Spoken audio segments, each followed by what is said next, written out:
Sambalpur district कंगनेचर हिसाब से योगदान देछे मैं जुजुमुरा ब्लॉक मोर जुजुमुरा ब्लॉक आउ गाँटा हूँ ठाकुरमाल मोर ना हूँ आनंद प्रधान मैं सम्बलपुर डिस्ट्रिक्ट एक आउट उड़ीसा रे योगदान देछे एवं मैं चाहूचे ये 2025 न 2030 जाए मुझ सबू आम जुजुमुरा ब्लॉक रे ए सबू पंचायत रे मुझ आमर काउट उड़ीसार घर देवार लगी इच्छुक अच्छी। मु उमाकांत पात्र क्राउड ओडिशा स्वेच्छासेवी अनुष्ठान तार निर्देशक अच्छी। प्रकृत में आपणकर कोविड समय आपणकर ऑक्सफाम इंटरनेशनल कहीकि गोटे आंतर्जातिक स्वेच्छासेवी संगठन तांकर गोटे रिपोर्ट प्रकाश कले भारत वर्ष जनसंख्यार पाखापाखि 60% लोक गोटे बखरा किंबा ताटू कम जगार बसवास कर दृष्टि रखिक आम ये कार्यक्रम आरंभ कलु।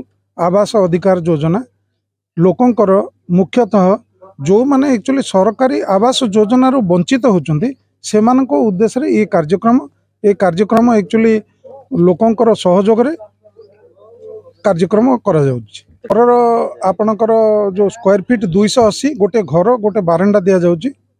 आमको आज को दीर्घ 4.5 वर्ष धरिक आम कम कलुनी। ओडिशा रे प्राय सबु जिले में प्राय आम कभर करिचु अन्य 2-3टा जिला छाड़िक ये आपणकर 1,48,000 टंका एक्चुअली अनुदान राशि दि जाउछि संपूर्ण भाव में।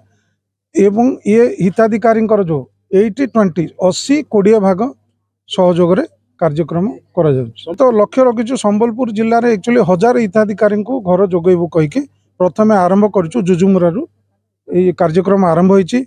बाबू बंधु माने जो माने अछंती से माने सहयोग करथिले दीर्घ 2 वर्ष धरिकी सहयोग कला परे आज आमे आसिकी पहुंचीचु। आज ये कार्यक्रम एठी शुभारंभ होला। कार्यक्रम आगु को चलिबो।